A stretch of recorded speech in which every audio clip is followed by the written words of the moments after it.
Hello there, and welcome to SimpleGuy videos. Today I have a new kind of video for my channel, and I'll be continuing content for Diablo 4. In this video, I'll be showing you one build for each class. Now, these builds aren't meant to be meta builds, rather builds for the casual player who's just getting into the endgame and don't quite know what to do or what to work for.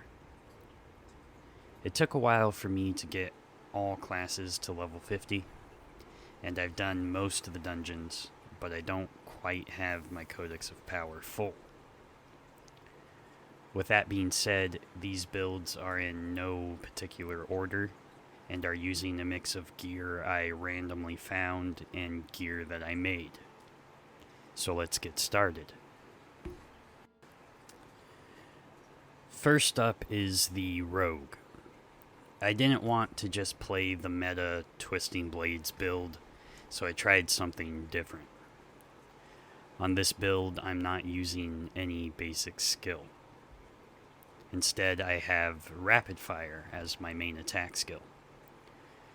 What lets us do this is a combination of setting vulnerable on enemies and the upgrade Improved Rapid Fire on the skill tree. This lets us keep generating enough energy to keep using Rapid Fire. We also have a legendary aspect that gives Rapid Fire a chance to ricochet. And if those ricochets hit a vulnerable enemy, it also returns energy. The reason I'm using Rapid Fire this way is so I can take advantage of the Preparation specialization. This gives us a cooldown reduction for our ultimate skill, Rain of Arrows, for every 100 energy spent. I was lucky and found this unique amulet at the start of my rogue's endgame, which buffs Rain of Arrows with all 3 imbuements. So the build is centered around using the ultimate as much as possible. For how to play this build, it's very hit and run. It's all about going into a group of enemies to set vulnerable, using a combination of concealment and a crowd control skill, like Caltrops or Smoke Grenade. Then backing off a little and unleashing a flurry of arrows with Rapid Fire. I tend to save my Rain of Arrows for bigger groups and bosses, but you can use it at your discretion. Next, I have the Sorcerer. I personally prefer fire builds on sorcerers, but all of the gear I found was for ice. So for this build, our main method of damage is a combination of Blizzard, Frozen Orb, and mixing in the basic skill Frostbolt for mana generation. For my enchantment slots, I'm using Frozen Orb and Ice Armor. This build has great crowd control due to everything we have applying Chill and potentially Freeze. Meanwhile, we have a lot of defense thanks to the barrier from Ice Armor and the extra armor from the aspect of Disobedience. What really makes this build, though, is the Blizzard aspect I found that makes Blizzard spawn exploding ice spikes for extra damage, and the Frozen Orb aspect that makes Frozen Orb explode 2 extra times at the end of its path. I also have an aspect for Deep Freeze that is similar to the Blizzard aspect, creating ice spike explosions for extra damage. Deep Freeze is also a great panic button skill, as it makes you immune for its duration.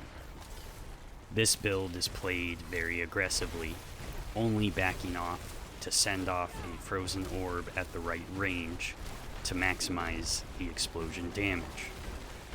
We're also using the Avalanche Key passive, which gives us a free cast of Blizzard or Frozen Orb that deals more damage.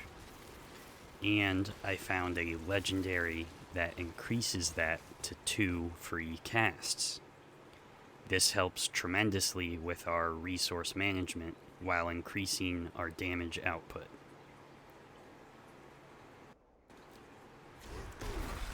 Next on the list is the Barbarian, and I struggled for a while to set up a build I was happy with.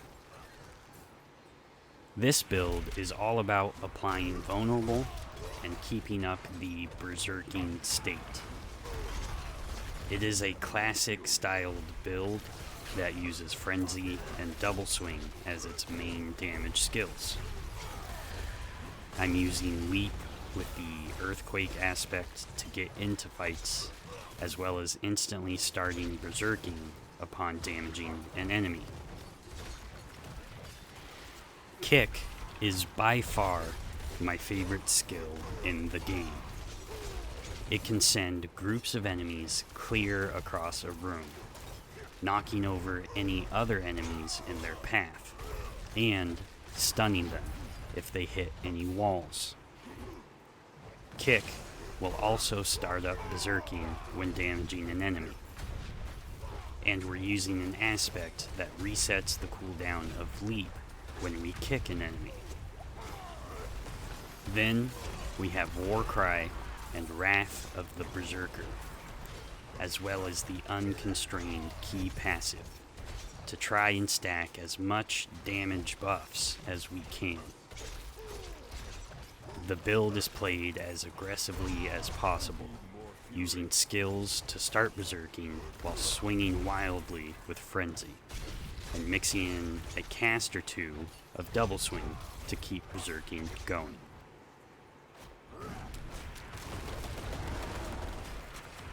Next is Druid. This was actually the last class I played, but after getting this build set up, I wish I played it sooner. This is a mostly werewolf build that uses Hurricane for setting Vulnerable and getting us +2 to all shape-shifting skills. We also get +2 to all werewolf skills from the Mad Wolf's Glee unique chest armor, making our basic and core skills do some respectable damage. Additionally, we have the unique axe Waxing Gibbous that gives us around 2.5 seconds of guaranteed critical strikes when killing an enemy with Shred, and a legendary aspect making Shred deal extra lightning AoE damage on critical strikes. Using the 3-hit combo of Shred strategically is key for this build, as spamming it will leave you out of resource and unable to keep the high damage going. We also dip into some Were-Bear skills with Debilitating Roar and Trample. We do this to get the bonuses of being a Were-Bear for 2.5 seconds, as well as the bonuses for shifting forms. The ultimate I'm using is Grizzly Rage, but with the legendary aspect to change it from bear to wolf. We get some nice bonuses from this ultimate, including damage and attack speed.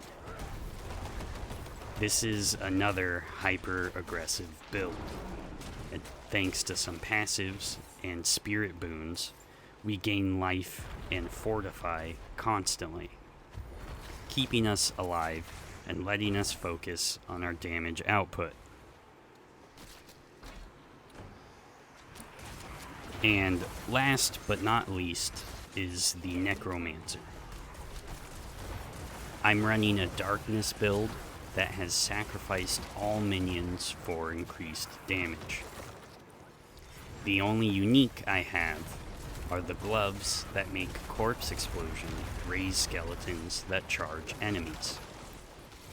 We use Corpse Explosion to put down an AoE damage area that deals damage over time, and for resource generation.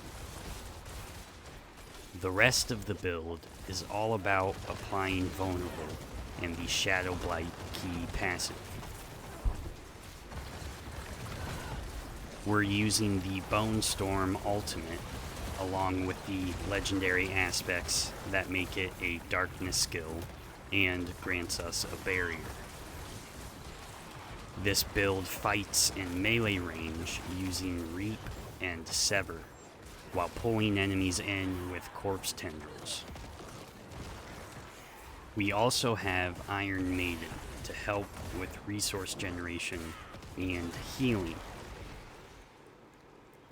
This build is best played aggressively and has the ability to clear dungeons with ease. The downside is the shadow upgrade of Corpse Explosion creates a dark area, which gets darker with more uses of the skill, essentially blacking out a spot of your screen. Hopefully the devs change the effects on that skill, but until then, use with caution. So, there are 5 builds that can be made very early in the endgame and are an easy starting point for more casual players. If you want a more in-depth video on one of these builds, please let me know in the comments. Also, let me know what you guys think, or if these builds helped you. Thank you for coming to the channel. If you liked the video, please like, subscribe, and hit the bell. If you have a suggestion, please leave a comment. I'll be doing more videos soon, and will likely have more Diablo 4 content. Stay tuned for more SimpleGuy videos. Bye for now.